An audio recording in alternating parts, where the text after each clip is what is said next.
हमने बाल बच्चे बना लिए, हमने रिश्ते नातेदार बना लिए, हमने कुटुंब परिवार वाले बना लिए, हमने जमीन और जायदाद हासिल कर ली और इसको अपना समझ करके हम आप यहीं पर बैठ गए। फिर जब जाने का वक्त आया, फिर आपको यहां से खाली हाथ भेज दिया गया। ना आपके साथ आपका नाम गया, ना आपके साथ जात और बिरादरी गई, ना आपके साथ ये जमीन और जायदाद गई। जिस छाया को प्राप्त करने के लिए आपने अपने पूरी जिंदगी गुजार दी, तो न माया हाथ में आई और न छाया हाथ में आई। खाली हाथ आए थे और खाली ही हाथ आपको यहां से वापस भेज दिया गया। कहने का मतलब यह है कि उस परम पिता परमात्मा ने अति दया और कृपा करके आपको ये मनुष्य शरीर दे दिया और आपको स्वतंत्र कर दिया गया कि भाई मैंने तुमको ये मनुष्य शरीर दिया है तुम्हारी जीवात्मा के रहने के लिए। मैं तुम्हारी जीवात्मा को इस मनुष्य शरीर में बंद करता हूं। तुम मेरे मकान के द्वारा उस मालिक की भक्ति करके अपनी जीवात्मा का कल्याण करा लेना। मैंने कुछ समय के लिए तुम सबको ये किराए का मकान दिया है। जब समय पूरा होगा मैं अपने सिपाहियों को भेजूंगा। उस समय पर तुम मेरे मकान को खाली कर देना। उस समय न जमीन जायदाद काम आएगी, न जात बिरादरी काम आएगी। मन को, बुद्धि को, चित्त को और जीवात्मा को निकाल करके इस शरीर से बाहर कर दिया जाएगा। ये शरीर आपका यहीं जमीन पर गिर पड़ेगा, क्योंकि जीवात्मा के निकल जाने के बाद में ये शरीर सिर्फ एक माटी का पुतला है, उससे ज्यादा कुछ भी नहीं। आप इस मिट्टी के पुतले को ले जाकर शमशान भूमि पर जला करके राख कर दोगे। आपकी कौम, आपका मजहब, आपकी जात और बिरादरी, आपका ये नाम उसी शमशान भूमि पर जल करके राख हो जाएगा। जिस जात और बिरादरी के लिए हम लोग लड़ते और झगड़ते थे, जिस धन दौलत को पाने के लिए हमने आपने न जाने कितने बुरे खोटे कर्म किए, तो मौत के समय में ना ये जात बिरादरी काम आई, ना ये धन दौलत काम आया। सब कुछ हमारा यहीं छूट गया और जीवात्मा को ले जाकर ऊपर धर्मराज की कचहरी में पेश कर दिया गया। पलक झपकते ही तुम्हारे अच्छे बुरे कर्मों का हिसाब किताब हो जाएगा। धर्मराज तुमको सजा सुना देंगे, ले जाओ इनको फलाने नरक में डाल दो, क्योंकि मैंने इनको मौका दिया था, मैंने इनको मनुष्य शरीर दिया था। अब की बार गीता रामायण को पढ़ करके, उन धर्म पुस्तकों को पढ़ करके, किसी संत महात्मा की खोज करके, उनके बताए हुए रास्ते पर चल करके, उस मालिक की भक्ति करके अपनी जीवात्मा का कल्याण करा लेना। इस उद्देश्य के लिए मैंने इनको मनुष्य शरीर दिया था। लेकिन इन्होंने अपना उद्देश्य पूरा नहीं किया। जब जब ये मनुष्य शरीर में आए, कभी इन्होंने विचार ही नहीं किया कि आखिर ये मनुष्य शरीर हमको क्यों मिला, क्या इसका उद्देश्य है, मरने के बाद हम कहां जाएंगे, हमारे बाल बच्चे कहां जाएंगे, हमारे रिश्ते नातेदार कहां जाएंगे, हमारे कुटुंब परिवार वाले कहां जाएंगे, और कैसे इनकी जीवात्मा का कल्याण होगा। ये पराविद्या महात्माओं की पराविद्या है। हम आप इस जड़ संसार में फंस करके उस पराविद्या से अनभिज्ञ हो गए और अपने उद्देश्यों को भूल गए, अपने वादे को हम आप भूल गए। वो वादा जो हमने आपने मां के गर्भ में किया था, जब मां के गर्भ में हम आप उल्टे लटके हुए थे, सिर हमारा नीचे था, पैर हमारे ऊपर थे, उस समय परमात्मा से वादा किया कि हे परमात्मा, इस बार हमको मनुष्य शरीर दे दो, हम भजन करेंगे, भक्ति करेंगे, हम अपनी जीवात्मा का कल्याण करेंगे। लेकिन मनुष्य शरीर मिलने के बाद में ना आपने भजन किया ना भक्ति की, बस माया की छाया में फंस करके इस मिथ्या जगत को अपना मान करके हम आप इसी में गोता खा रहे। हरे न नारियों, इस दुनिया में हित मित भाई बंधु, रिश्ते नातेदार, कुटुंब परिवार वाले, इनमें से कोई भी चीज तुम्हारी जीवात्मा को इस अधोगति से बचा नहीं सकती। हम कौन हैं, हम कहां से आए हैं और हमें जाना कहां है, ये मानव मात्र के लिए एक जटिल प्रश्न बना हुआ है। इस प्रश्न का हल तब तक नहीं होगा जब तक इस धरा भूमि पर कोई संत महात्मा फकीर ना मिल जाए। इसीलिए वह मालिक अति दया और कृपा करके संतों महात्माओं को इस धरा धाम पर भेजते हैं। संत महात्मा फकीर यहां पर आकर के जीवों को समझाने की कोशिश करते कि भाई वो परमात्मा है, वो आपको मिलेगा, जीते जी मिलेगा, इसी मनुष्य शरीर में मिलेगा। इसी मनुष्य शरीर के अंदर जा करके परमात्मा से मिलने का वह एकमात्र दरवाजा है। उस दरवाजे का भेद केवल संतों महात्माओं को ही प्राप्त है। ये दुनिया के लोग, दुनिया की आवाम जनमानस भौतिकता के ज्ञान को पढ़ करके अहंकार में डूबे रहते हैं कि हमसे बड़ा कोई ज्ञानी नहीं।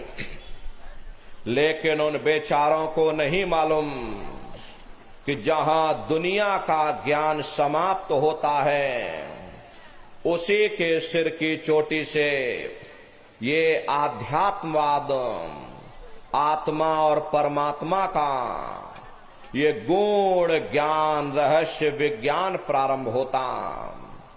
उस विज्ञान को पाने के लिए सबसे पहले यह जरूरी है कि पहले आप मानवतावादी बनो, मानव धर्म और मानव कर्म को अपनाओ।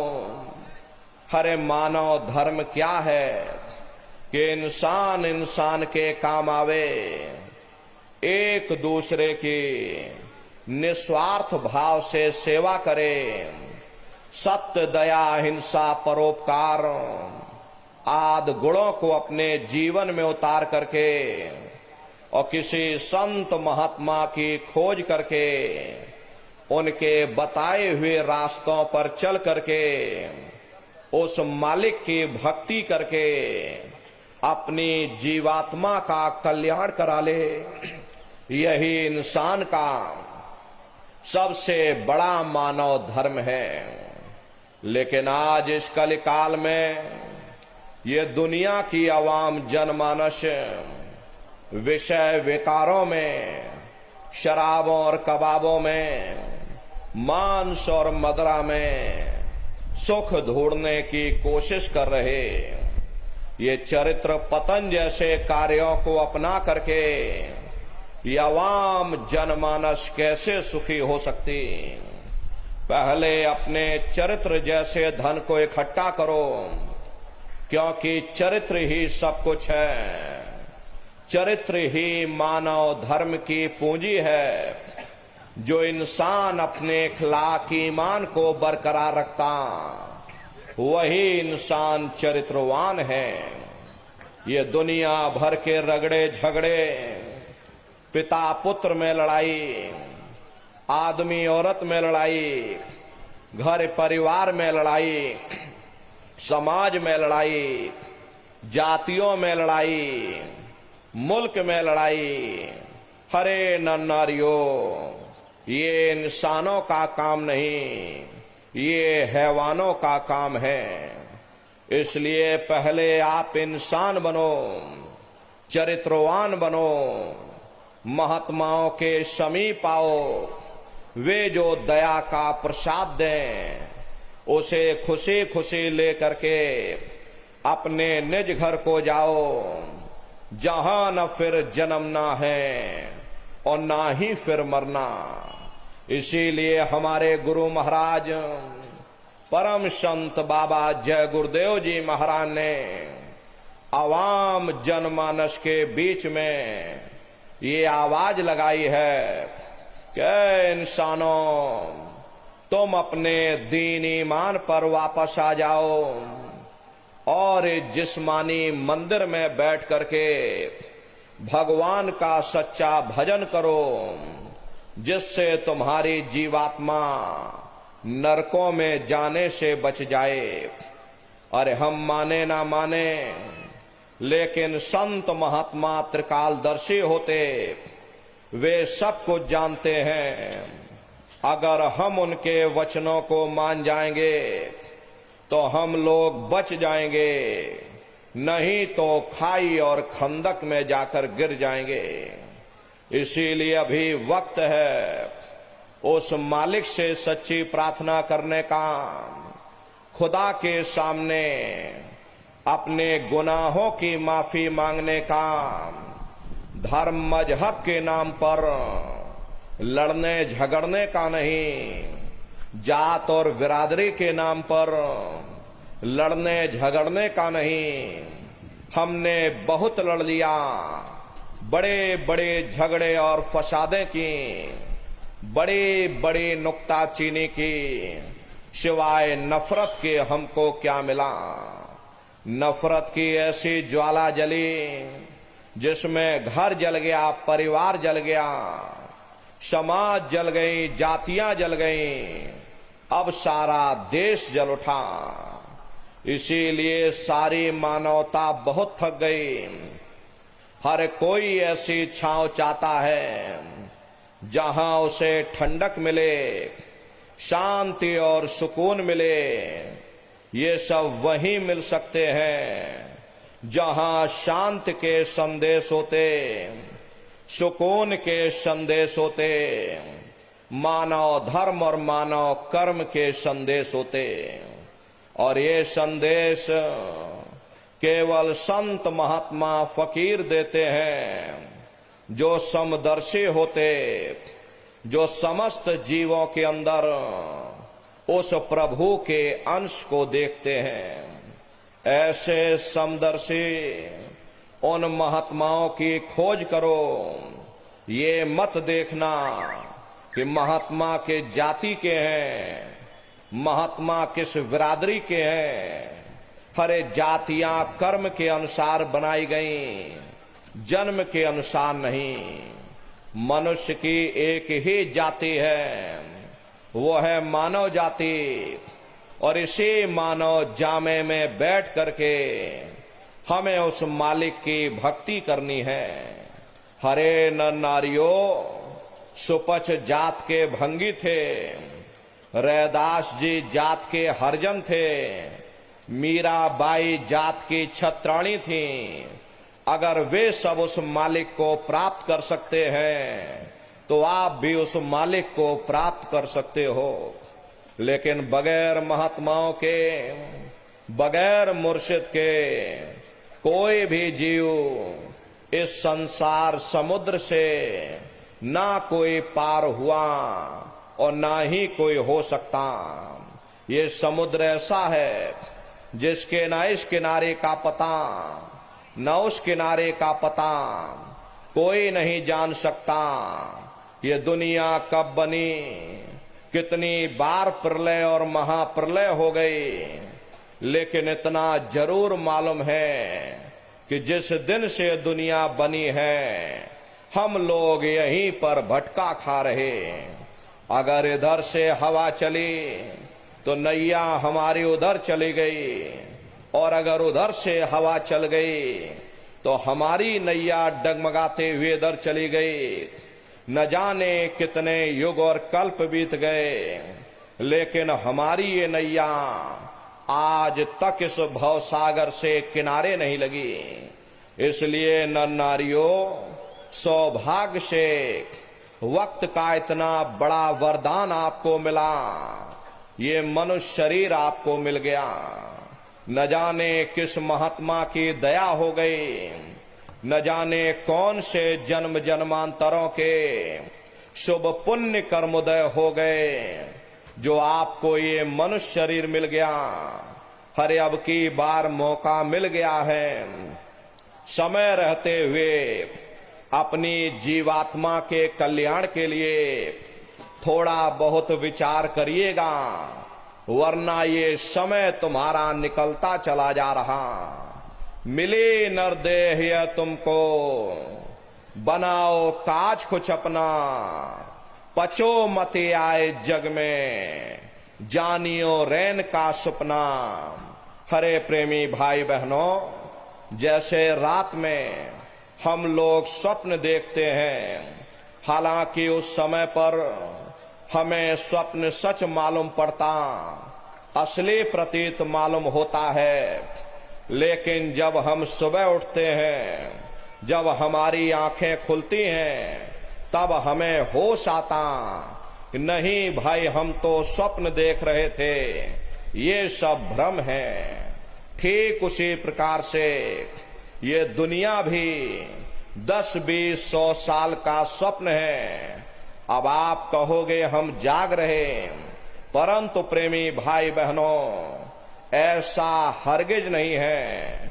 जिस दिन मौत का वक्त आएगा, हरे आप रोगे, हाय हाय करके चिल्लाओगे कि हाय हमने सारी जिंदगी यूं ही स्वप्न में गुजार दी, जागने का समय तो अभी आया था, जो कुछ करना था अभी करना था।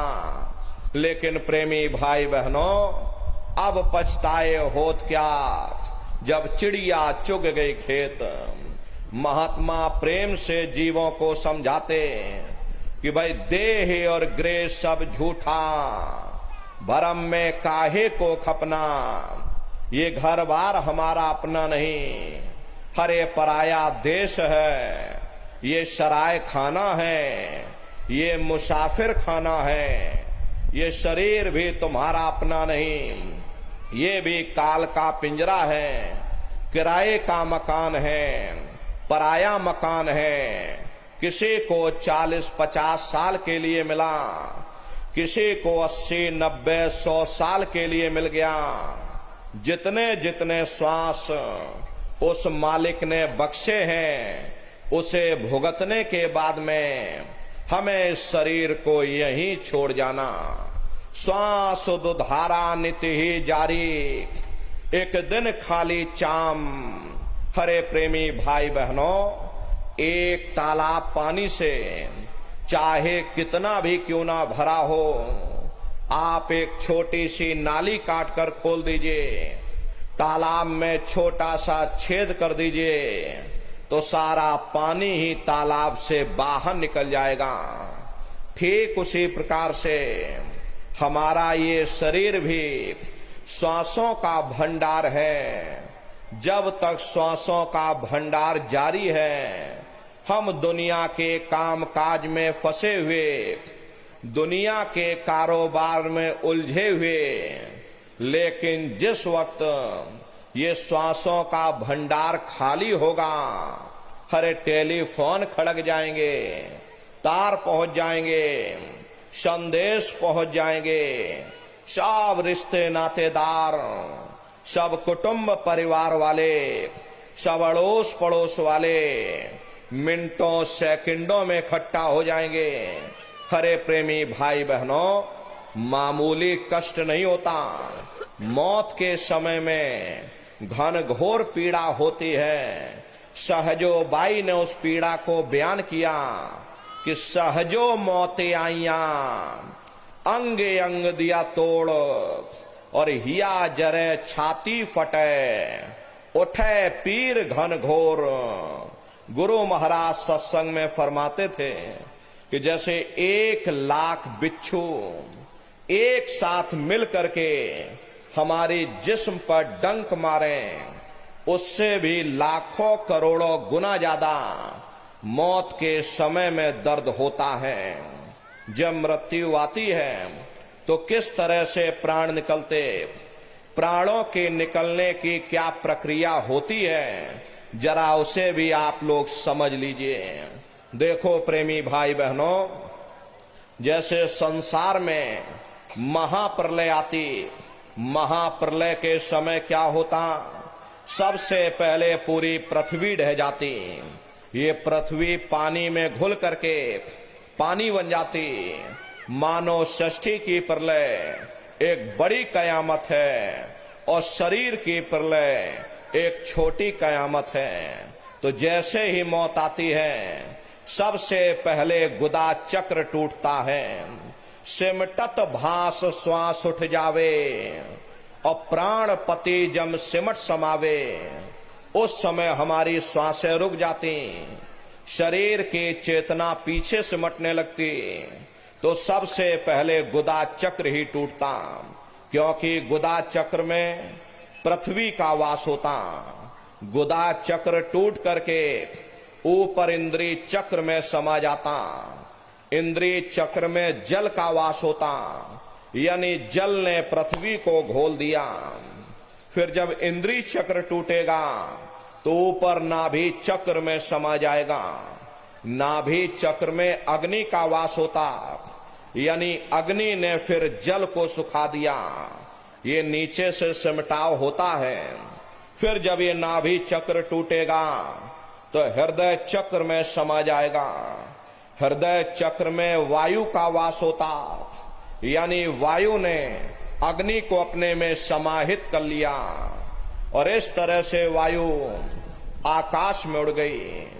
जब यह कर्म कलाय उपजावे और बुद्धि सुरत की आन दबावे, जब यह जीवात्मा पांचों तत्वों को लांग करके जल पृथ्वी अग्नि वायु आकाश पांचों तत्वों को लांग करके ऊपर आती है, तो काल दाढ़ में आन दबानी, और जब डर के नैनन से पानी, जब काल अपनी दाढ़ में दबाता, उस समय नेत्रों से पानी निकलता, इंद्रियां टूट टूट करके चकनाचूर हो जाती, सब रिश्ते नातेदार खड़े रह जाएंगे, डॉक्टर वैद्य हकीम सब आपको घेरे रह जाएंगे, लेकिन आप अपनी पीड़ा को उस समय अपने मुख से बयान नहीं कर पाओगे, सिर्फ आपके नेत्रों से अश्रु टपकेंगे। हरि यमदूत आते हैं, प्राणों की डोरी को तोड़ देते और जीवात्मा को खींच करके इस शरीर से बाहर कर दिया जाता, और जैसे जीवात्मा शरीर से अलग हुई, ये शरीर आपका मिट्टी हो जाता। फिर इस मट्टी को एक रात अपने घर में कोई रखने को तैयार नहीं होता। अरे आपके कितने भी सगे संबंधी क्यों ना हो, खास नात रिश्तेदार क्यों ना हो, लेकिन एक रात कोई घर में मट्टी रखने के लिए तैयार नहीं होते। कहते भाई जल्दी करो जल्दी करो, अब इनकी शक्ल देखने में हमको डर लग रहा, जल्दी से बाजार से कफन खरीद के लाओ, जल्दी से लकड़ियां खरीद के लाओ, अरे जल्दी से चिता तैयार करो, इनको घर में से जल्दी से उठा ले जाओ, वहीं शमशान भूमि पर जला देना। ये जो घर में इनके कपड़े लत्ते पड़े हुए, हर इनके कपड़े लत्ते भी उठा ले जाओ, वहीं शमशान भूमि पर जला देना। जिस बिस्तर पर ये लेटे रहे, ये बिस्तर भी अशुद्ध हो गया। अब इनकी छुई हुई चीज हमको घर में एक नहीं चाहिए, इसलिए इनका बिस्तर भी उठा ले जाओ, वहीं शमशान भूमि पर जला देना। लेकिन उसने कोई सोने की अंगूठी पहनी होगी, उसे धीरे से उतार कर जेब में रख लोगे, बस वही एक अशुद्ध नहीं होगा और बाकी सब अशुद्ध हो जाएगा। हरे महात्मा कहते हैं भाई कुटुंब परिवार मतलब का बिना धन पास नहीं जाए।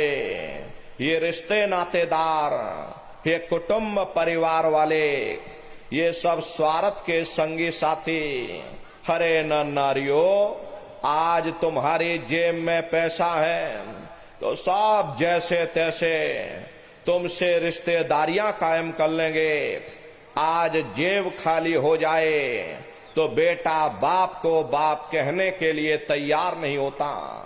आप रोज कचहरियों में मुकदमों का हाल देखते हो। यदि किसी पिता ने बंटवारा करते समय किसी एक बेटे को 1000 रुपया कम दे दिया, 1 बीघा जमीन कम दे दी, तो बेटा बाप का दुश्मन बन जाता, उसे ले जाकर कचहरियों में खड़ा कर देता। अरे अपना यहाँ क्या है, ये स्वार्थ के संगी साथी, कोई तुमको याद करने वाला नहीं। 13 दिन बाद 13वीं मना दोगे, लड्डू पूड़ी पकवान बना करके खिला दोगे, फिर जाने वाले को कोई याद नहीं करता। अभी बूढ़े बुजुर्गों से पूछा जाए कि क्या तुमको तुम्हारे माँ बाप की याद आती है, तो कहेंगे भाई नहीं आती। क्यों नहीं आती? भाई तुम्हारे माँ बाप थे, तुमको पाला पोसा बड़ा किया, खुद भूखे रहे होंगे, तुम्हारा पेट पाला होगा, तुमको तुम्हारे माँ बाप की याद क्यों नहीं आती? क्योंकि तुम्हारे सामने तुम्हारे लड़के बच्चे हो गए, तुम्हारे नाती पोता पंती और संती हो गए, इसलिए तुम अपने माँ बाप की यादों को भूल गए और नई यादों में बस गए। ऐसे ही प्रेमी भाई बहनों, एक दिन सब तुमको भी भूल जाएंगे, कोई किसी को याद करने वाला नहीं। ये कहानी तो शमशान भूमि पर समाप्त हो गई। उधर देखो क्या होता, तुम्हारी जीवात्मा को ले जाकर के ऊपर धर्मराज की कचहरी में पेश कर दिया जाएगा। वहां पलक झपकते ही तुम्हारे अच्छे बुरे कर्मों का हिसाब किताब हो जाएगा। धर्मराज तुमको सजा सुना देंगे, ले जाओ इनको फलाने नरक में डाल दो, क्योंकि मैंने इनको मौका दिया था जब ये माँ के घर में उल्टे लटके हुए थे। उस समय इन्होंने मुझसे प्रार्थना की थी कि मुझे एक बार मनुष्य शरीर दे दो, हम भजन करेंगे, भक्ति करेंगे, हम अपनी जीवात्मा का कल्याण करेंगे। मैंने इनकी प्रार्थना स्वीकार कर ली और इनको मैंने मनुष्य शरीर दे दिया और कह करके भेजा था कि भाई ये मनुष्य शरीर ये किराए का मकान है, ये तुम्हारा अपना नहीं है। अगर ये तुम्हारा अपना होता तो हमेशा तुम्हारे पास रहता। ये तुम्हारा अपना नहीं, ये मैंने तुमको कुछ समय के लिए किराए का मकान दिया। हाँ, तुम अपनी जीवात्मा को मेरे किराए के मकान में बैठा करके और मालिक की भक्ति करके अपनी जीवात्मा का कल्याण करा लेना। मैंने कुछ समय के लिए तुमको ये किराए का मकान दिया है, जब समय पूरा होगा मैं अपने सिपाहियों को भेजूंगा, उस समय पर तुम मेरे मकान को खाली कर देना। लेकिन इतना ध्यान रखना कि जैसा साफ सुथरा मैंने तुमको ये किराए का मकान दिया, वैसा ही साफ सुथरा तुम मुझको वापस लौटाना। लेकिन इस किराए के मकान में बैठ करके इन्होंने अच्छे बुरे कर्म कर डाले। मेरे किराए के मकान को इन्होंने अपने कर्मों से गंदा कर दिया, इसलिए कर्मों की सजा इनको मिलेगी। ले जाओ इनको फलाने नरक में डाल दो। अरे महात्मा कभी झूठ नहीं बोलते। महात्माओं ने जब साधना किया और साधना करके जब ऊपर गए, ऊपर जा करके जब उन्होंने नरकों का हाल देखा, तो हमारी आपकी जानकारी के लिए उन्होंने धर्म ग्रंथों में लिख दिया, लोह के खम्भ तपत के माही, और जहां जीव को ले चिपटाई वहां लोहे के खंबे अग्नि से धधक धधक कर लाल हो रहे। ऐसे खोटे जीवों को उन खंभों में चिपटाया जाता। जीव हाय हाय करके तड़फता है, तड़फ तड़फ जीव जुलम बुखारी, और तपत खम्भ दुखी उपजे भारी। असहनी वेदना होती, असहनी दुख दर्द होता, जीव वहां रोता चिल्लाता रहता। अरे वहां कोई तुम्हारी पुकार सुनने वाला नहीं, कोई तुम्हारी दर्द भरी आवाज को सुनने वाला नहीं। हरे न नारियों, ये दुर्दशा क्यों हो गई? क्योंकि हम लोग मनमुखी हो गए, मन के कहे पर चलने लगे। मन के कहे पर चल करके अच्छे बुरे कर्म करने लगे। कर्मों का ये जखीरा अंबार के अंबार हमने अपने सिर पर लाद लिए, आज उन्हीं कर्मों का भोग पा रहे। हरे महात्मा कहते हैं कि भाई नर के अनेक और हैं, कहाँ लग कहूं बखान, दुख भोगते यह जीव जो जाने जो भोग समान। कहते भाई एक नरक नहीं, ऐसे वहां अनेकों अनेक नरक बने हुए, अलग अलग खोटे पाप कर्मों के वहां पर अलग अलग नरक बने हुए। ये जीव अपने अपने कर्म के अनुसार अनंतों अनंत युगों तक, वर्षों की बात नहीं कर रहे, अनंतों अनंत युगों तक जीव नरकों की यातनाएं भोगता रहता। और नरकों की यातनाएं भोगने के बाद में इसी जीवात्मा को सीधे मनुष्य शरीर नहीं दिया जाता, बल्कि से 4 खान 84 लाख योनियों में फिर डाला जाता। जैसे बच्चा होता है, बच्चा पहले कक्षा 1 पास करेगा, फिर कक्षा 2 में जाएगा, ऐसे वहां पर पूरा चैनल बना हुआ। नरकों की यातनाएं भोगने के बाद में इन्हीं जीवात्माओं को 4 खान 84 लाख योनियों में डाला जाता। ये 4 खान 84 लाख योनियां ये कोई मामूली योनियां नहीं होती। 4 खान का मतलब होता है अंडज पिंडज उपमज स्थावर, ये 4 खाने हैं। पहली श्रेणी पेड़ पौधों की आती, जिनके अंदर पानी का तत्व मौजूद होता है। कभी ये भी मनुष्य हुआ करते थे, लेकिन आज अपने कर्मों का भोग पा रहे, एक जगह पर बेचारे खड़े हुए। दूसरी श्रेणी कीड़े मकोड़ों की आती है, जिनके अंदर पृथ्वी और अग्नि का तत्व मौजूद होता। तीसरी श्रेणी पंछियों की आती, चौथी चौपाए जानवरों की आती, और 5वीं स्वयं इंसान की आती, जिसके अंदर 5 तत्व जल पृथ्वी अग्नि वायु आकाश 5 तत्व मौजूद होते। प्रेमी भाई बहनों, ये 4 खाने हैं, इनकी अलग अलग कुल 84 लाख योनियां होती हैं। अब आप पेड़ पौधों को देखिए तो नीम का पेड़ अलग है, आम का पेड़ अलग है, संतरे का पेड़ अलग है। प्रेमी भाई बहनों, ऐसे ही अलग अलग प्रजातियों के कीड़े मकोड़े, अलग अलग प्रजातियों के पशु और पंछी, कुल मिलाकर के 84 लाख योनियां हम दुनिया के जीव नरकों की यातनाएं भोगने के बाद में इन्हीं 84 लाख योनियों में फिर डाले जाते हैं। मामूली कष्ट नहीं होता। अरे हमको आपको गर्मी लग गई तो हम लोग छाया में आ गए, सर्दी लग गई कंबल रजाई ओढ़ लिया, भूख लग गई रोटी खा ली, बीमार हो गए अस्पतालों में चले गए, अपना अपना इलाज करवा लिया। लेकिन देखो इन जानवरों को, क्या गर्मी, क्या सर्दी, क्या बरसात, एक एक निवाले के लिए दर बदर ठोकरें खाते रहते। अरे किसी का हाथ कट गया, किसी का पैर कट गया, पैरों में कीड़े पड़ने लग गए। बीमार बैलों की दुर्दशा देखो, मुंह से फसूकर निकलता रहता, लेकिन टनों बोझा उनके ऊपर डाल दिया जाता, डंडा मार मार करके चलाया जाता। क्या उनको दर्द नहीं होता? अरे उनको भी दर्द होता है, उनको भी तकलीफ होती, लेकिन वे बेचारे बेजुबान हैं, कुछ बोल नहीं पाते, कुछ बता नहीं पाते। हम लोगों के अंदर जुबान है, हम लोग बोल बता देते, वे सिर्फ रोते और चिल्लाते रहते।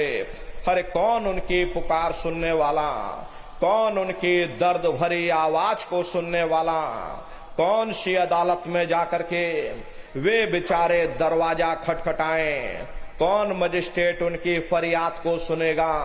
अरे प्रेमी भाई बहनों, कोई सुनने वाला नहीं। अरे कई जन्म भय कीट पतंगा, कई जन्म भय मीन कुरंगा, कई जन्म पंखी सर्प होयो, कई जन्म हैवर वृक्ष जोयो, मिल जगदीश मिलन की वरिया, और चिरंकार यह देश सजरिया। करोड़ों करोड़ युगों से नरकों की यातनाएं भोगने के बाद फिर हम लोगों को कभी कीड़े पतंगों की योनि में, कभी पेड़ पौधों की योनि में, तो कभी पशु और पंछियों की योनि में डाला जाता। प्रेमी भाई बहनों, 84 लाख योनियों की सबसे जो आखिरी योनि होती है वो गाय और बैल की योनि होती। गाय स्त्री का रूप लेती और बैल पुरुष का रूप लेते। ये 84 लाख योनियों की सबसे आखिरी योनि यानी कि अंतिम पायदान होता। इसीलिए हमारे धर्म शास्त्रों में गाय और बैल को काटना निषेध किया गया, क्योंकि गाय और बैल न जाने कितने युगों से नरकों की यातनाएं भोगने के बाद, 84 लाख योनियों में भटकने के बाद तब इनको गाय और बैल की योनि मिलती है। लेकिन यदि गाय बैल को हम बीच में मार देंगे, काट देंगे, मान लो गाय बैल की उम्र 10 साल की है और 5 साल की उम्र में हमने किसी गाय या बैल को मार दिया, तो बाकी बचे हुए 5 साल ये प्रेत योनि में भटका खाएंगे। 5 साल प्रेत योनि में भटकने के बाद फिर जब इनको मनुष्य शरीर मिलेगा तो यही बच्चे चिड़चिड़े स्वभाव के पैदा होंगे। इसीलिए हमारे धर्म शास्त्रों में गाय और बैल को काटना निषेध किया गया। तो ये गाय और बैल की योनि ये 84 लाख योनियों की सबसे आखिरी योनि यानी कि अंतिम पायदान होता। उसके बाद तब जाकर के हम लोगों को दोबारा फिर से मनुष्य शरीर प्राप्त होगा।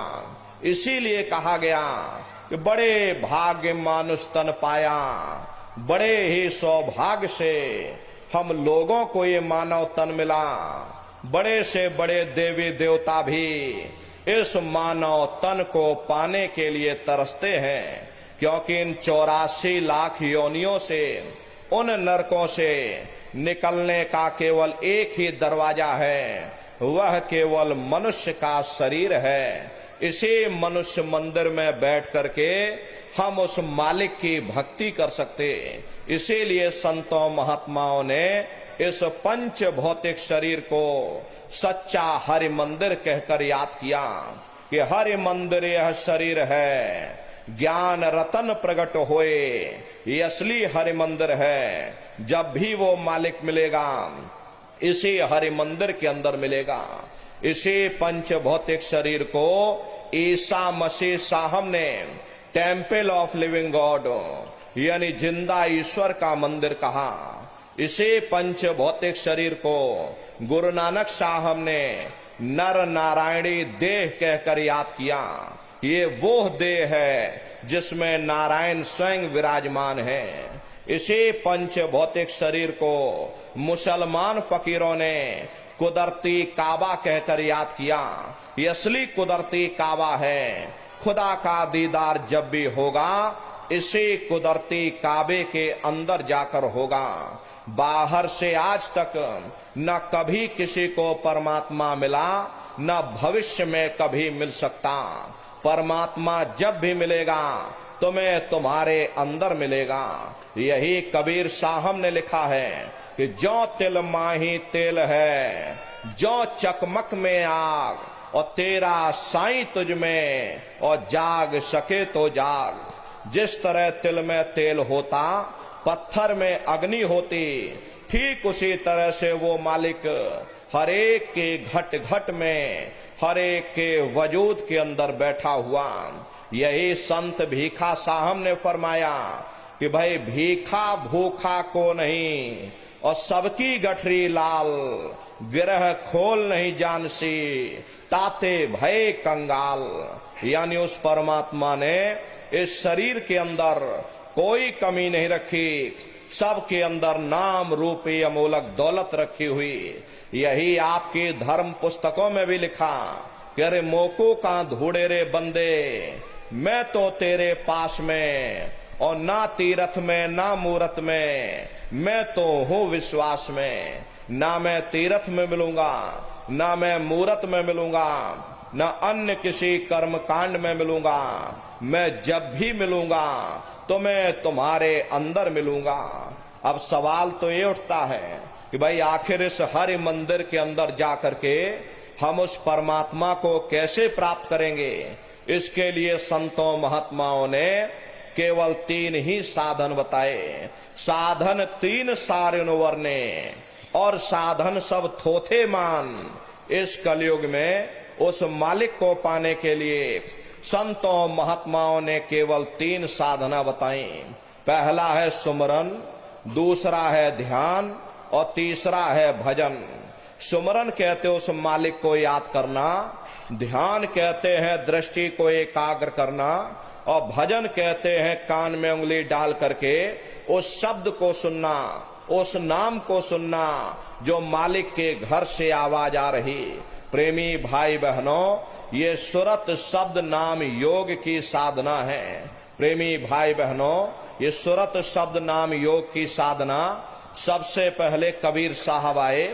कबीर साहब ने सुरत शब्द नाम योग की साधना जारी की।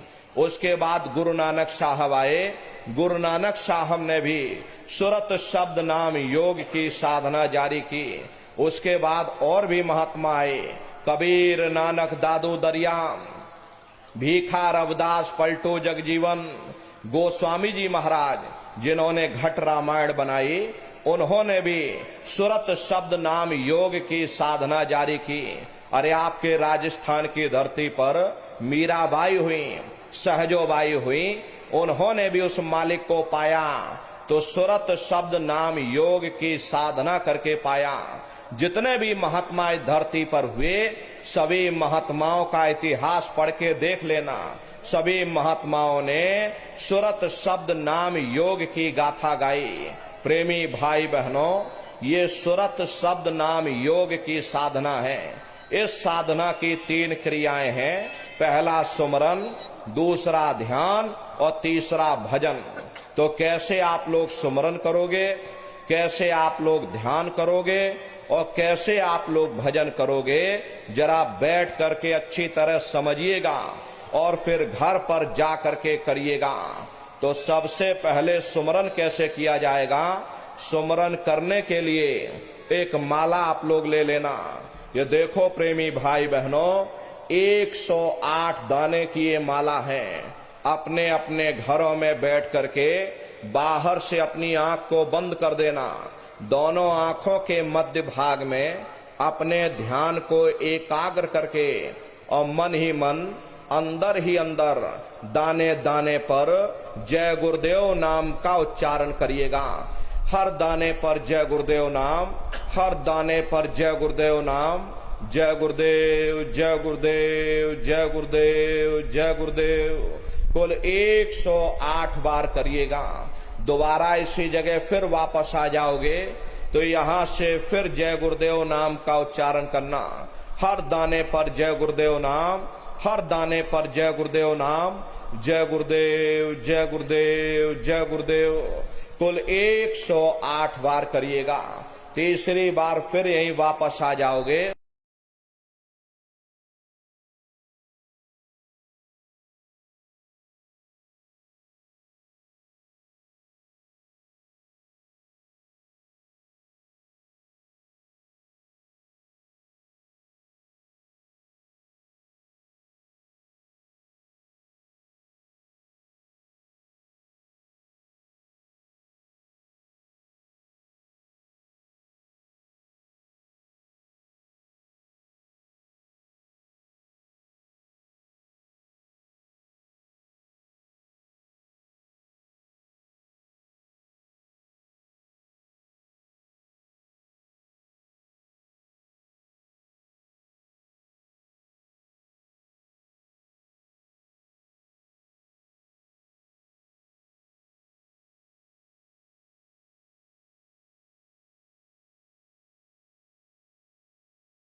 उतर ही पारा।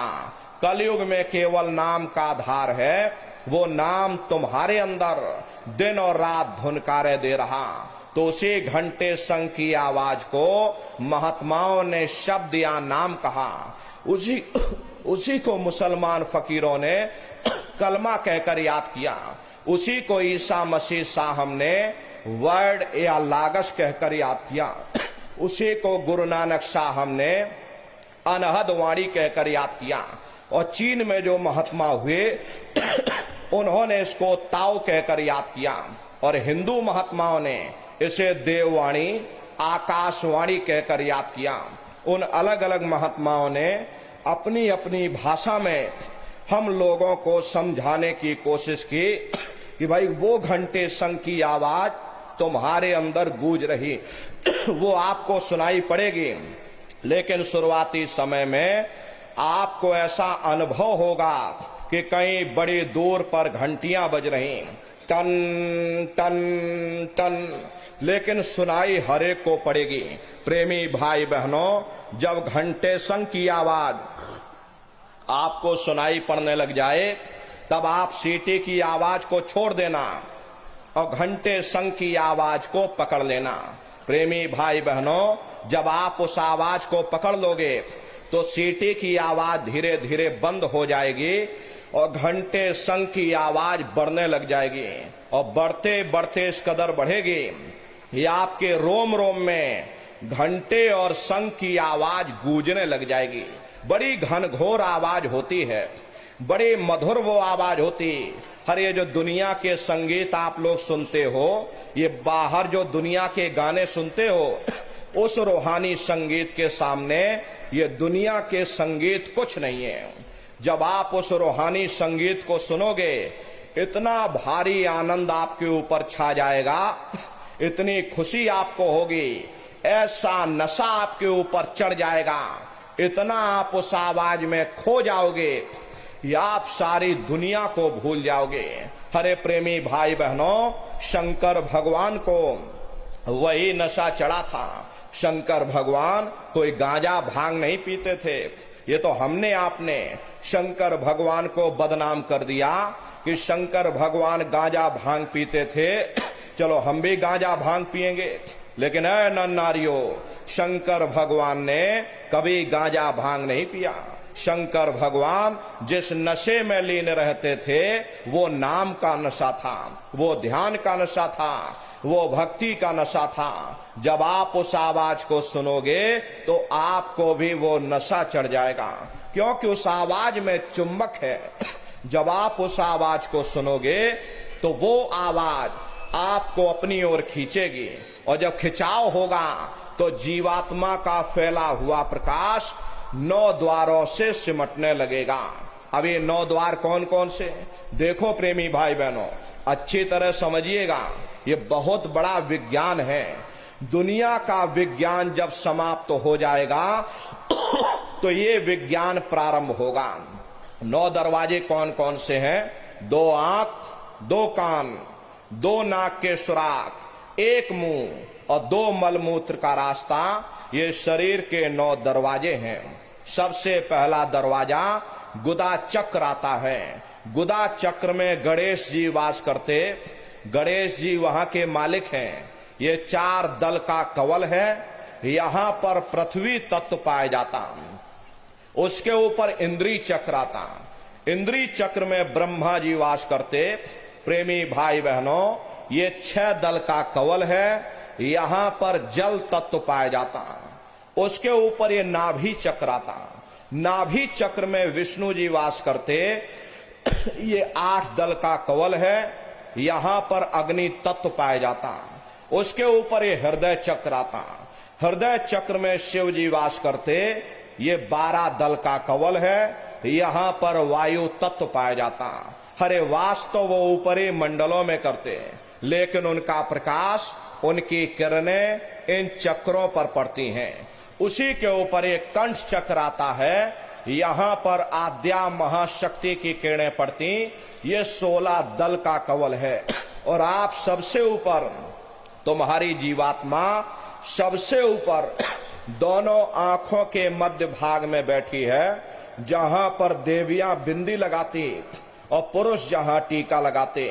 ये बिंदी और टीका यहां पर इसीलिए लगाया जाता क्योंकि यहां जीवात्मा बैठी है, उसका श्रृंगार किया जाता।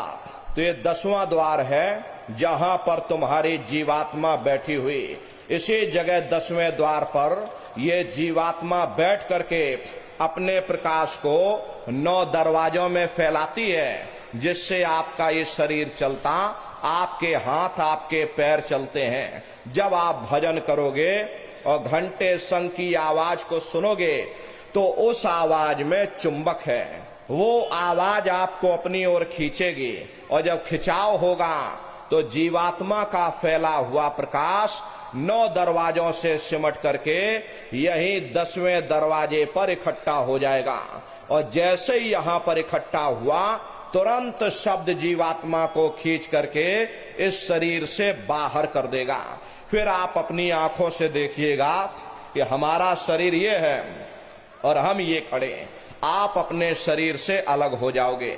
जैसे चिड़िया होती है, चिड़िया घोंसले से निकल करके आसमानों की उड़ान भरती है और शाम को फिर अपने घोंसले में आ जाती। ऐसे ही तुम्हारी जीवात्मा इस शरीर रूपी घोंसले से निकल करके ब्रह्मांडों की सैर करेगी, देवी देवताओं के दर्शन करेगी और घूम करके फिर अपने शरीर रूपी घोंसले में वापस चली आएगी। हरे नर नारियों, ये ब्रह्मा विष्णु महादेव जिनकी सारी दुनिया पूजा करती है, आप सभी लोग ब्रह्मा विष्णु महादेव की पूजा करते हो, लेकिन कभी आपने विचार नहीं किया भाई जिनकी हम पूजा कर रहे आखिर ये कौन है, ये कहां पर रहते हैं, ये क्या काम करते हैं, हर इनके माँ बाप कौन हैं। तो जरा संक्षिप्त में आप लोग समझिएगा कि किन किन मंडलों को पार करते हुए तुम्हारी ये जीवात्मा अपने 5वें मंडल पर यानी कि सचखंड में पहुंचेगी। प्रेमी भाई बहनों, जब आप भजन करोगे और घंटे शंख की आवाज को पकड़ करके जब शरीर रूपी घोंसले से जब बाहर निकल जाओगे तो उसी घंटे शंख की आवाज को पकड़कर यही जीवात्मा ब्रह्मांडों की चढ़ाई करती है। पलक झपकते यह जीवात्मा खरबों योजन ऊपर चली जाती। ये सूरज चांद सितारों को पार करने के बाद सबसे पहले जो आपको लोक मिलेगा उसे महात्माओं ने शिवलोक कहा। शिवलोक तमोगुणी स्थान है, वहां के मालिक शिव जी हैं, वो पार्वती जी के साथ उस लोक में विराजमान हैं। शिव जी का दर्शन करने के बाद फिर जब आप ऊपर चढ़ोगे उसी के ऊपर आपको ब्रह्मा जी का लोक मिलेगा। ब्रह्मा जी का लोक वो रजोगुणी स्थान है, वहां के मालिक ब्रह्मा जी हैं, वो गायत्री सावित्री और सरस्वती के साथ उस लोक में विराजमान हैं। और ब्रह्मा जी का दर्शन करने के बाद फिर घंटे शंख की आवाज को पकड़कर फिर जब आप ऊपर चढ़ोगे उसी के ऊपर विष्णु लोक मिलेगा। विष्णु लोक वो सतोगुणी स्थान है, वहां के मालिक विष्णु जी हैं, उनका बड़ा मनमोहक स्वरूप है। उनकी 4 भुजाएं हैं और चारों भुजाओं में शंख गदा पद्म और चक्र सुशोभित हैं। और आप क्षीर सागर में लक्ष्मी जी के साथ विराजमान हैं। ये तीनों देवता ब्रह्मा विष्णु महादेव अपने अपने लोक में बैठ करके राज कर रहे। एक रचयिता है जो जीवों को रचता है, एक पालनहार है जो जीवों को पालता है, एक संहार करता जो जीवों को नष्ट कर देता।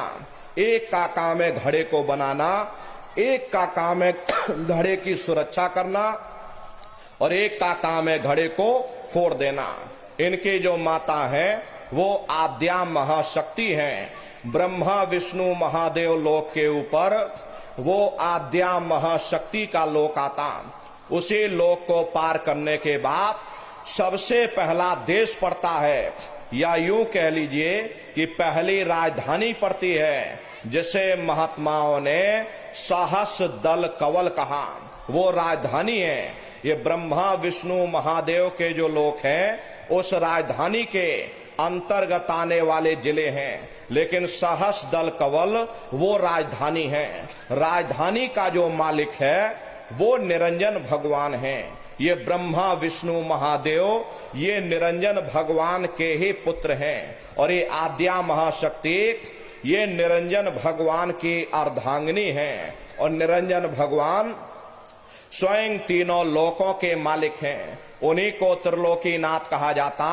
हिंदू उन्हीं को परमात्मा कहते, मुसलमान उन्हीं को खुदा कहते, ईसाई उन्हीं को गॉड कहते। घंटे और शंख की आवाज जो हर इंसान के अंदर गूंज रही, वो आवाज उन्हीं के मुखार बिंद से हो रही। निरंजन भगवान का जो स्वरूप है वो ज्योतिष स्वरूप है। हजार बाती की अखंड ज्योति वहां पर बराबर जल रही।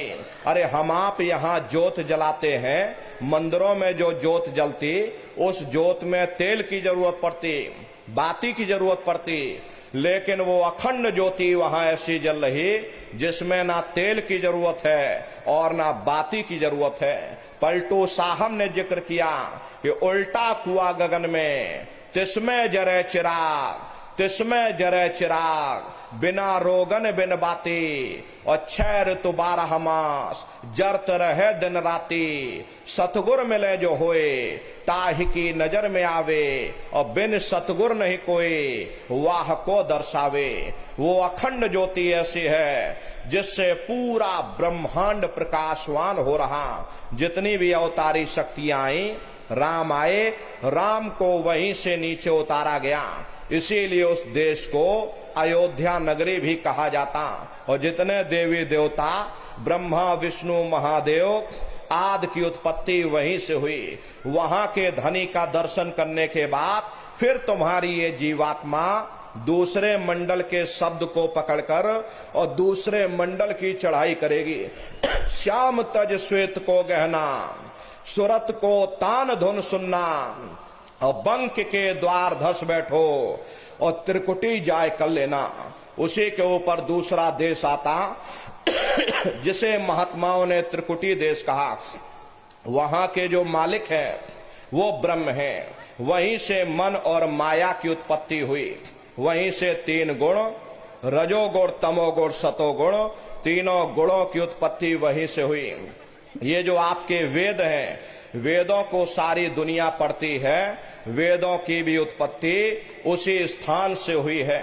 हरे महात्मा कहते हैं भाई त्रिकुटी महल में विद्या सारा, घर हर गरजे बजे नगारा, और लाल वरण सूरज उजियारा। वहां पर 2 धुने, बादलों की गर्जन और मृदंग की आवाज उस लोक में गूंजती रहती। और ब्रह्म का जो स्वरूप है लाल वरण सूरज उजियारा।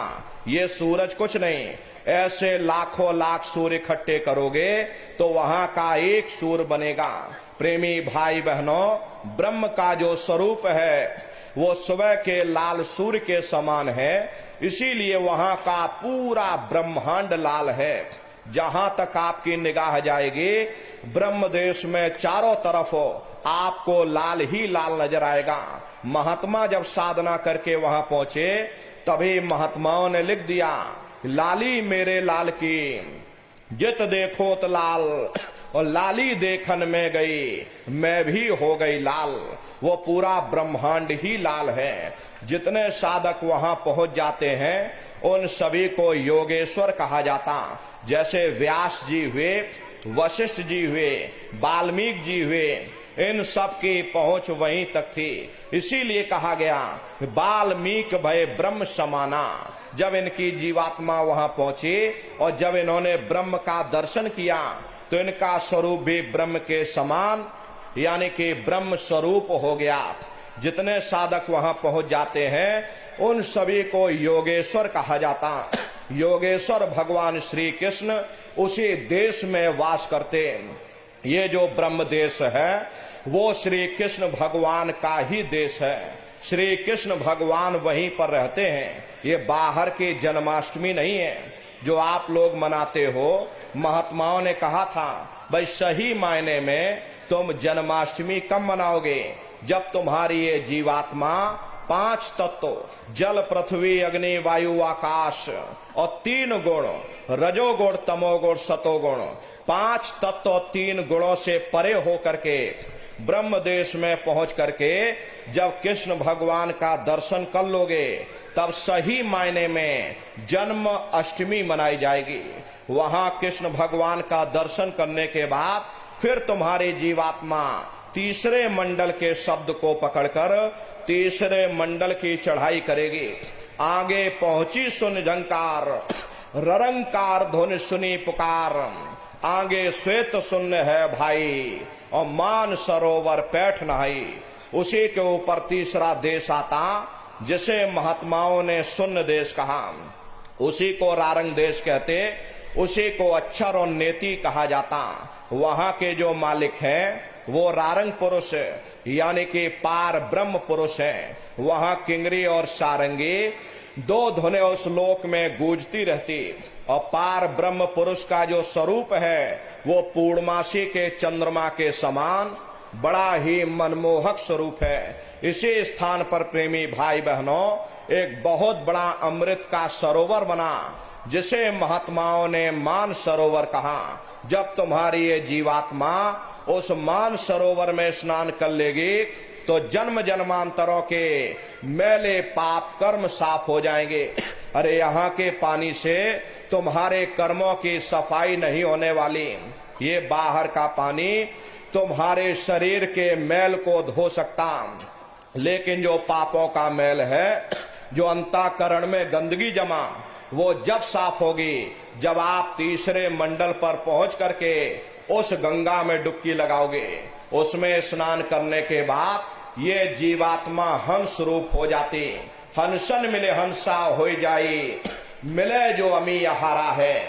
जीवात्मा का खुद का प्रकाश उस अमृत के सरोवर में स्नान करने के बाद 16 सूर्य के बराबर हो जाता। तो फिर यही जीवात्मा चौथे मंडल के शब्द को पकड़ करके चौथे मंडल की चढ़ाई करती है। 2 पर्वत के संग निहारो और भंवर गुफाते संत पुकारो। 2 पर्वतों को पार करने के बाद वो बड़ा सुंदर देश आता जैसे महात्माओं ने भंवर गुफा कहा। वहां के जो मालिक हैं वो सोहंग पुरुष हैं। वहां बंशी यानी मुरली की मधुर ध्वनियां सदा उस लोक में उच्चारण होती रहती। और सोहंग पुरुष का जो स्वरूप है वो दोपहर के सूर्य के समान महाप्रकाशवान स्वरूप है। स्वरूप में अंतर है। पहले स्थान पर निरंजन भगवान का जो स्वरूप है वो ज्योतिष स्वरूप है। दूसरे स्थान पर ब्रह्म का जो स्वरूप है वो सुबह के लाल सूर्य के समान है। तीसरे स्थान पर पार ब्रह्म का जो स्वरूप है वो पूर्णमासी के चंद्रमा के समान है। चौथे स्थान पर सोहंग पुरुष का जो स्वरूप है वो दोपहर के सूर्य के समान महाप्रकाशवान स्वरूप है। वहां के धनी का दर्शन करने के बाद ताके परे धाम सतनामा और 3 बजे सतलोक ठिकाना। सोहंग देश के ऊपर वो 5वां देश आता जिसे महात्माओं ने सचखंड देश कहा। वो सचखंड देश अजर अमर अविनाशी सदा एक रस रहने वाला देश है। वहां न काल है, न कर्म है, न दुख है, न संताप है, न पुण्य है, न पाप है। जो जीवात्माएं वहां पहुंच जाती हमेशा के लिए जन्म मरण के बंधनों से आजाद हो जाती। वहां के जो मालिक हैं वो सत्पुरुष भगवान हैं जिनके रोम रोम में खरबों खरब सूरज चांद सितारे प्रकाशवान। वही हमारे आपके सच्चे मालिक हैं, वही हमारे आपके सच्चे पिता हैं। हमको आपको वहीं से नीचे उतारा गया। फिर शब्द को पकड़ करके शब्द शब्द पौड़ी पर चढ़कर और पहुंचो सचखंड सतनाम। शब्द की सीढ़ी हर मंजिल पर लगा रखी। आपने भजन किया, घंटे संग की आवाज को पकड़ा तो आप पहले स्थान पर पहुंच जाओगे। वहीं पर आपको दूसरे मंडल का शब्द सुनाई पड़ेगा, उसे आप पकड़ लोगे तो दूसरे मंडल पर चढ़ जाओगे। ऐसे ही शब्द दर शब्द, मंजिल दर मंजिल ये जीवात्मा अपने देश अपने घर वापस पहुंच जाती। तो शब्द कब पकड़ में आएगा? जब आप भजन करोगे। और भजन कैसे किया जाएगा? एक बार फिर से आप लोग समझ लीजिए, ये आंख और कान को बंद करिएगा, लेकिन मन को आप लोग रोकिएगा। ऐसे समय पर तुम्हारा ये मन जरूर भागेगा। प्रेमी भाई बहनों, अभी आप सत्संग में बैठे हो, शरीर तुम्हारा यहाँ बैठा, लेकिन मन सारी दुनिया में भ्रमण कर रहा। किसी को पानी पीने जाना है, मन पानी पीने पहुंच गया। कोई बाल बच्चों को घर में छोड़कर आया, मन बाल बच्चों में पहुंच गया। कोई दुकान दफ्तर छोड़ करके आया, मन दुकान दफ्तर में पहुंच गया। कोई खेती बाड़ी छोड़ करके आया, शरीर यहाँ बैठा, मन खेत में जुताई कर रहा। तो ऐसे भजन से कोई लाभ नहीं होगा। जिन्होंने मार मन डाला उन्हीं को सूरमा कहना, बड़ा बैरी ये मन घट में, इसी का जीतना कठना। अगर दुनिया में कोई हमारा दुश्मन है, वो केवल हमारा मन है। ये मन रूपी रावण कब मरेगा? जब 9 द्वारों पर फतेह हासिल करके तुम यहाँ 10वें द्वार पर चढ़ जाओगे, तब सही मायने में दशहरा मनाई जाएगी। ये बाहर की दशहरा नहीं है जो लकड़ी का रावण बना देते हो और फूंक फांक करके घर चले आते हैं, तो भाई हमने रावण मार दिया। अरे महात्माओं ने कहा था भाई सही मायने में तुम दशहरा कब मनाओगे? जब 9 द्वारों पर फतेह हासिल करके तुम यहाँ 10वें द्वार पर चढ़ जाओगे, तब सही मायने में विजयदशमी मनाई जाएगी। तब ये मन रूपी रावण तुम्हारा मरेगा। तब तुम्हारी ये जीवात्मा, इसी जीवात्मा को महात्माओं ने राम भी कहा। अरे आपकी धर्म पुस्तकों में लिखा है, एक राम दशरथ का बेटा, एक राम घट घट में लेटा, एक राम का शकल पसारा, एक राम है सबसे न्यारा। एक वो राम है जो अयोध्या के वासी हैं, और एक राम घट घट में लेटे, यानी हमारी आपकी जीवात्मा जो हर एक के अंदर मौजूद है।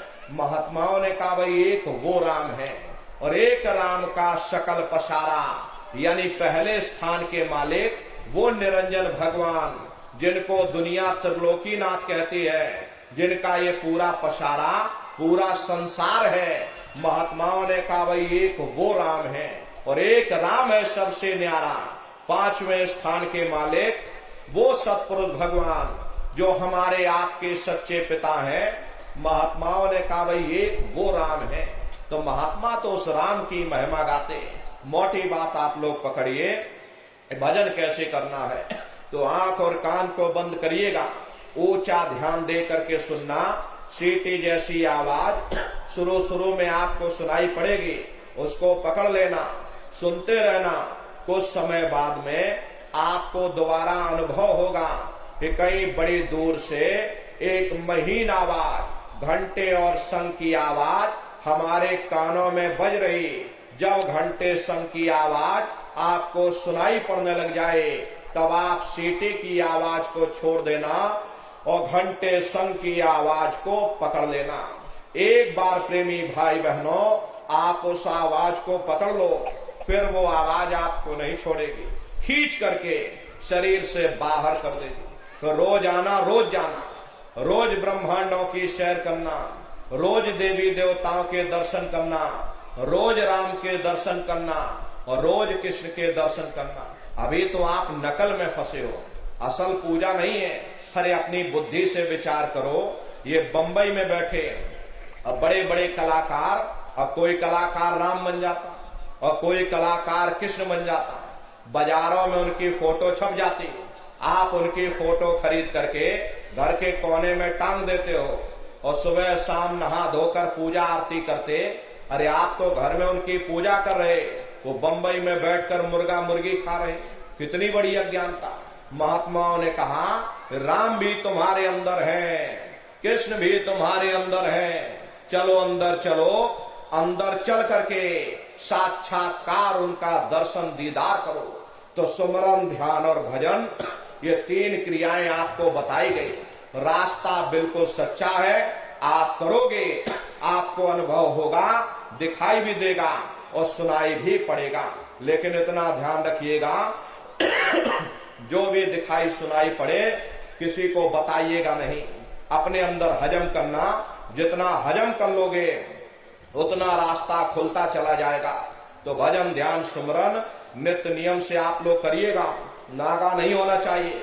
अरे आप शरीर को भोजन देते हो, सुबह दोपहर शाम आप लोग खाते रहते, लेकिन कभी आपने विचार नहीं किया ये जीवात्मा जो जन्म जन्मांतरों से भूखी प्यासी बैठी, कभी आपने इसको भोजन नहीं दिया।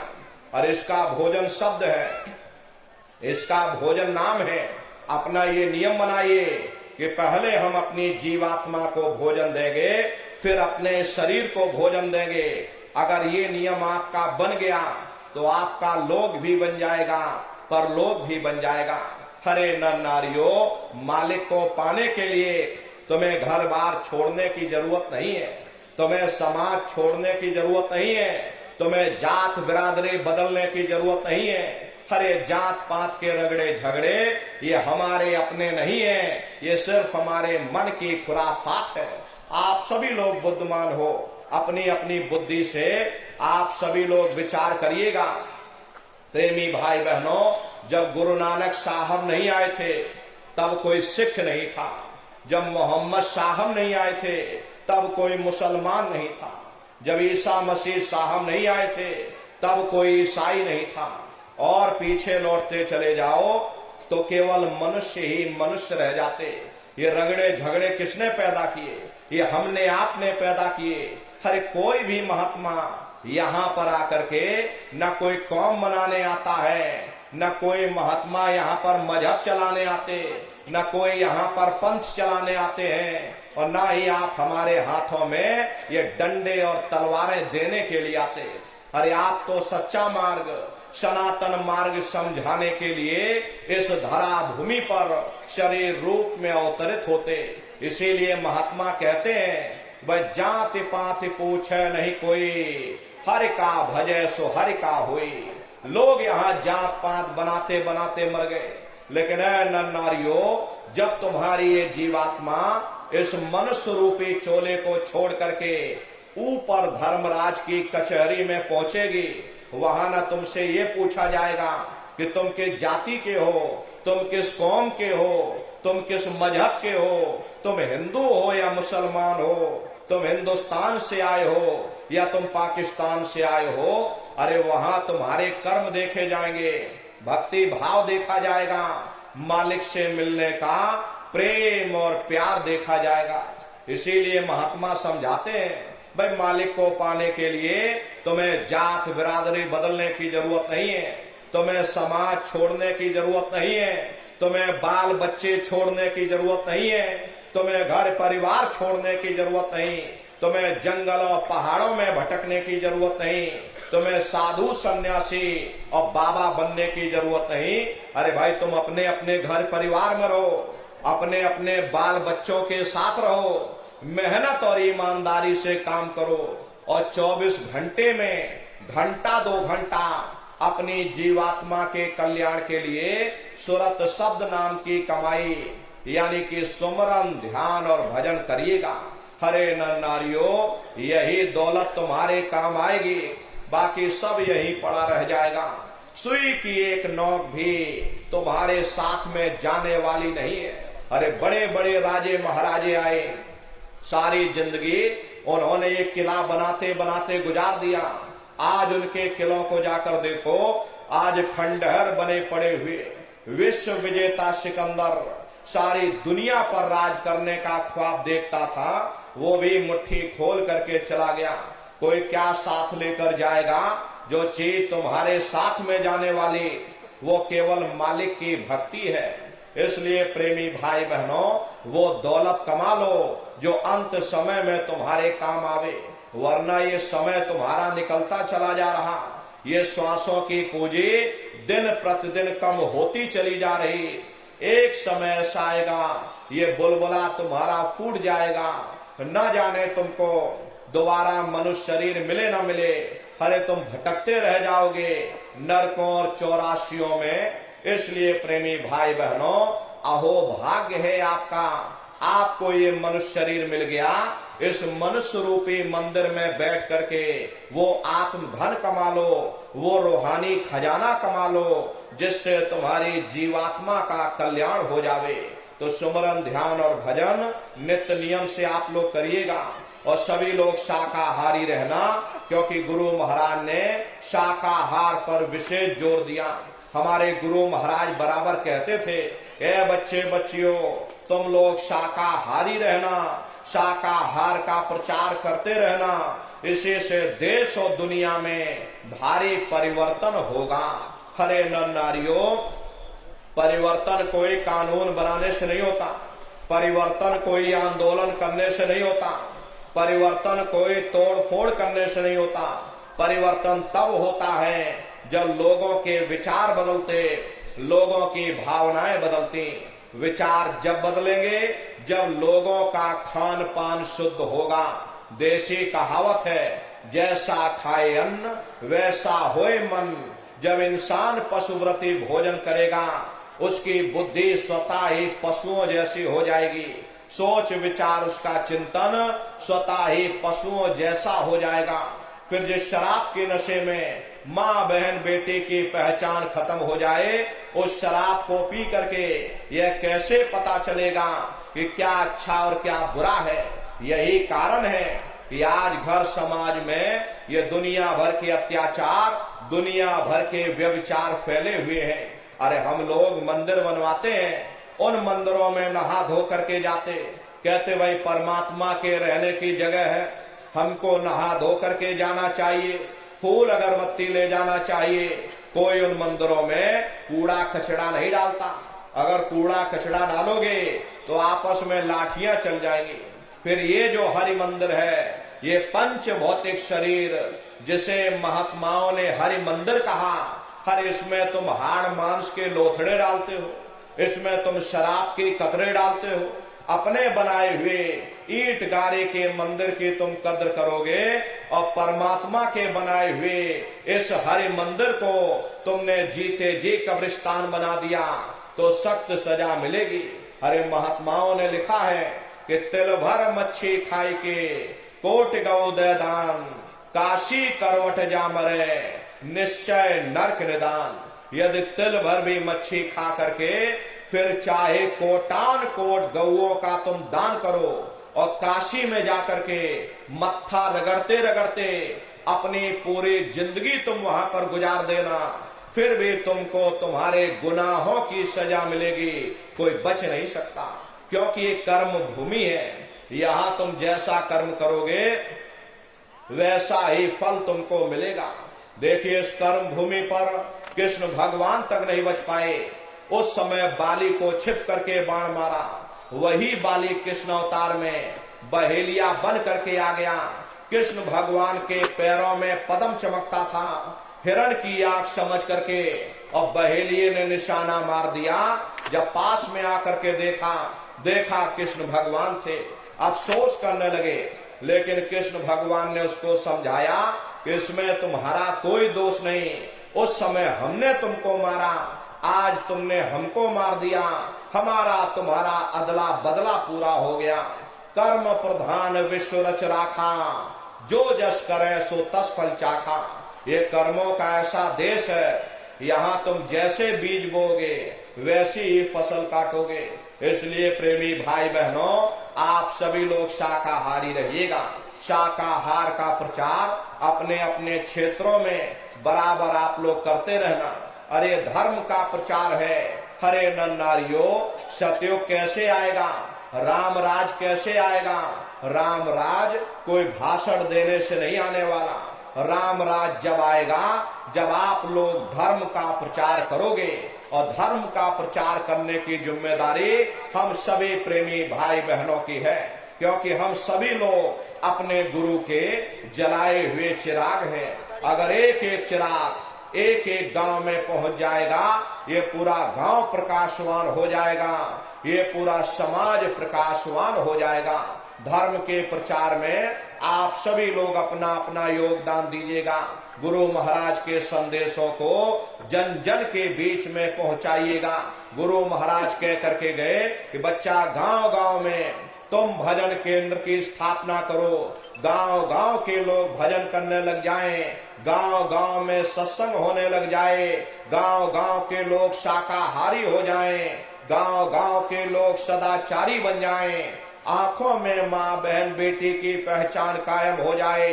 जब हमारा गांव बदल जाएगा, ये पूरा समाज बदल जाएगा, निश्चय ही कलयुग में सतयुग आ जाएगा। इसलिए प्रेमी भाई बहनों, धर्म के प्रचार में आप सभी लोग अपना अपना योगदान दीजिएगा।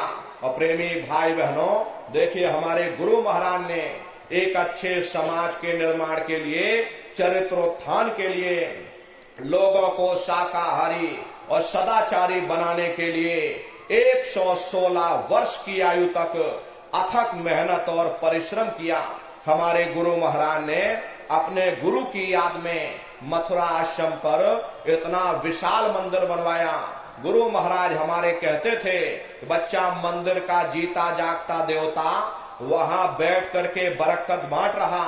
अरे आप लोग आइए, वहां कोई रुपया पैसा नहीं चढ़ाया जाता, कोई चंदा चुटकी नहीं चढ़ाई जाती। अरे आप लोग आए, मंदिर के देवता के सामने अपनी एक बुराई को चढ़ा दीजिए। वहां पर बुराई चढ़ाई जाती कि हम आज से मांस मछली नहीं खाएंगे, हम आज से अंडा शराब का सेवन नहीं करेंगे, हम आज से झूठ नहीं बोलेंगे, हम आज से किसी को धोखा नहीं देंगे। आप अपनी एक बुराई चढ़ा दो, आपकी एक मनोकामना पूरी होगी। ऐसा वरदानी मंदिर गुरु महाराज ने अपने गुरु की याद में मथुरा आश्रम पर बनवाया।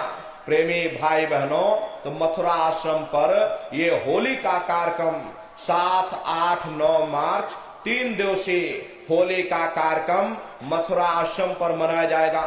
तारीख आप लोग याद रखिएगा, 7, 8, 9 मार्च, ये 3 दिन का होली का कार्यक्रम मथुरा आश्रम पर होगा। प्रेमी भाई बहनों, आप सभी लोग होली के कार्यक्रम में सब परिवार सादर आमंत्रित हैं, आप लोग पधारिएगा। प्रेमी भाई बहनों, दसियों लाख की संख्या में देश के कोने कोने से कार्यक्रम के अवसर पर प्रेमी भाई बहन पधारते हैं। अपना बहुत बड़ा आश्रम है, करीब करीब 10 किलोमीटर के व्यास में अपना ये आश्रम बना हुआ है। प्रेमी भाई बहनों, आपके रहने ठहरने के लिए वहां पर टेंट राउटी डेरे लगाए जाते हैं, अलग अलग जिलों के भंडारे भी चलाए जाते हैं। आपके अमरावती जिले का भी वहां पर भंडारा चलता है, संगत यहां से वहां पर पहुंचती है। सभी कार्यक्रमों में अमरावती की संगत वहां पर पहुंचती है, तो आप लोग भी पधारिएगा। आपके रहने ठहरने की व्यवस्था वहां पर की जाती है, कोई आपको दिक्कत और तकलीफ नहीं होगी। आप लोग 3 दिन रुक करके सत्संग का लाभ लीजिएगा। गुरु महाराज के बनाए हुए मंदिर में जाकर के अपनी एक बुराई को चढ़ा देना, आपकी एक मनोकामना पूरी होगी। तो होली के कार्यक्रम में आप सभी लोग पधारिएगा। प्रेमी भाई बहनों, मथुरा आश्रम पर ही अपनी एक बहुत बड़ी गौशाला है। गुरु महाराज के पास कुल 2 गाय थी। 2 गायों का इतना बड़ा परिवार है कि आज के समय में करीब करीब 3000 गायें और 3000 से ऊपर सांड है। गौशाला अलग है, नंदीशाला अलग है। किसी को बाहर नहीं भेजा जाता, क्योंकि गुरु महाराज कह करके गए थे कि बच्चा इनको यहीं रखना, अगर बाहर भेज दोगे लोग मार देंगे, काट देंगे। इसीलिए चाहे गाय हो या चाहे बैल हो, किसी को बाहर नहीं भेजा जाता। गौशाला अलग बना दी गई और नंदीशाला अलग बना दी गई। प्रेमी भाई बहनों, 3000 के करीब गाय हैं और 3000 से ऊपर सांड हैं। इतना बड़ा परिवार है। अरे आप लोग पधारिएगा, गौशाला का भी दर्शन दीदार करिएगा। उसी के बगल में अपना अस्पताल है, बहुत बड़ा अस्पताल है। गुरु महाराज की दया कृपा से वो भी बन करके तैयार हो चुका। उसी के बगल में अपना एक बहुत बड़ा विद्यालय है, जिसमें करीब 2.5 से 3 हजार बच्चे निःशुल्क विद्या अध्ययन करते हैं। कॉपी किताब पढ़ाई लिखाई बिल्कुल वहां निःशुल्क है। प्रेमी भाई बहनों, 2.5 से 3 हजार बच्चे अलग अलग क्षेत्रों से आते हैं, वहां पर निःशुल्क विद्या अध्ययन करते हैं। और जब आप लोग पधारेंगे तो अपनी आंखों से वहां का नजारा देखिएगा। मथुरा आश्रम गुरु महाराज की कर्म भूमि है और गुरु महाराज की जन्म भूमि जिला इटावा, ग्राम खितौरा में है। प्रेमी भाई बहनों, जैसे मथुरा दरबार में भव्य मंदिर बना हुआ, उसी तरह से गुरु महाराज की जन्म भूमि पर भी गुरु महाराज की दया कृपा से भव्य मंदिर बन करके तैयार हो चुका। दसियों साल लग गए, लेकिन ये काम रुका नहीं, धीरे धीरे चलता रहा और आज गुरु महाराज की दया कृपा से गुरु महाराज की जन्म भूमि पर भी भव्य मंदिर बन करके तैयार हो चुका। हरे प्रेमी भाई बहनों, उस मंदिर को जा करके देखिएगा, ताजमहल उसके सामने कुछ नहीं है। जितना ताजमहल में पत्थर लगा होगा, वहां गुरु महाराज की जन्म भूमि पर वो जो रोड बनी हुई, रोड में उससे ज्यादा पत्थर लग चुका। मार्बल का पत्थर। प्रेमी भाई बहनों, पूरा संगमरमर से गुरु महाराज की जन्म भूमि पर ये मंदिर बना। आप लोग पधारिएगा, वहां भी अपना बहुत बड़ा आश्रम है। करीब करीब 250 एकड़ में गुरु महाराज की जन्म भूमि पर भव्य मंदिर बन करके तैयार हो चुका। जब आप लोग पधारेंगे तो गुरु महाराज की कर्म भूमि और गुरु महाराज की जन्म भूमि पर दर्शन दीदार लाभ प्राप्त होगा। तो ये 7, 8, 9 मार्च ये 3 दिन का होली का कार्यक्रम होगा। आप सभी लोग इसमें पधारिएगा और अपने अपने बच्चों को भी साथ में लेकर के आइएगा। प्रेमी भाई बहनों, हम लोग ये सोचते हैं, अरे क्या जरूरत है, बच्चों को क्या करेंगे ले जा करके, ये सत्संग सुनना, ये भजन पूजा पाठ करना, ये तो हम लोगों का काम है। इन बच्चों की पढ़ाई लिखाई की उम्र है, अरे इनको घर में रहने दो, इनको पढ़ाई लिखाई करने दो। ये सत्संग सुनना, भजन करना, ये हम लोगों का काम है। इन बच्चों को घर में पढ़ाई लिखाई करने दो, ये हमारी आपकी गलत सोच है। हरे प्रेमी भाई बहनों, पढ़ाई लिखाई जरूरी है, हम ये बात मानते हैं कि आज के समय में शिक्षा बहुत जरूरी है। अरे हमको भी गुरु महाराज ने पढ़ाया लिखाया, हम भी पहले 10वीं किए, 10वीं के बाद फिर हमने 12वीं किया, 12वीं के बाद फिर हमने बीए किया, बीए करने के बाद फिर हमने एलएलबी किया, एलएलबी करके वकील बने। गुरु महाराज ने हमको भी पढ़ाया लिखाया। लेकिन प्रेमी भाई बहनों, पढ़ाई लिखाई के साथ साथ अच्छे संस्कार भी जरूरी है। और संस्कार कोई एमए बीए की डिग्री करने से नहीं पढ़ते, संस्कार कोई डिप्लोमा करने से नहीं पढ़ते। अगर एमए बीए की डिग्री करने से बच्चों के अंदर संस्कार पड़ जाते तो हिंदुस्तान में इतने वृद्धाश्रम न खोले गए होते। अरे संस्कार पढ़ेंगे, महात्माओं के वचनों से संस्कार पढ़ेंगे, सत्संग के माध्यम से। ये बच्चे देश के भविष्य हैं। एक अच्छे समाज के निर्माण के लिए बच्चों के अंदर अच्छे संस्कार डालना ये समय की बहुत बड़ी मांग है। इसलिए प्रेमी भाई बहनों, अपने अपने बच्चों पर विशेष आप लोग ध्यान दीजिएगा। अरे बच्चे कच्चे घड़े हैं, इनको आप बचपन से तैयार करिए, इनको अच्छी शिक्षा दो, इनको अच्छे संस्कार दो, इनको भजन ध्यान सुमरन पर बैठाओ, घर में खुद भी भजन करो, बच्चों को भी भजन ध्यान सुमरन पर बैठाओ। इन बच्चों को सत्संग में लाते ले जाते रहो, इनको अपने दरबार में लाते ले जाते रहना। हरे प्रेमी भाई बहनों, तुम्हें पूरा भरोसा हो जाएगा, नहीं हमारे चले जाने के बाद हमारे बच्चे संसार में नहीं भटकेंगे, बल्कि अपने गुरु दरबार से जुड़े रहेंगे। ये बहुत बड़ा भरोसा और यकीन होता। इसलिए प्रेमी भाई बहनों, अपने अपने बच्चों पर विशेष आप लोग ध्यान दीजिएगा। ये बच्चे भारत के भविष्य हैं, इनके अंदर अच्छे संस्कार पड़ जाएंगे, यही बच्चे बड़े होकर के माँ बाप का नाम रोशन करेंगे, घर और समाज का नाम रोशन करेंगे।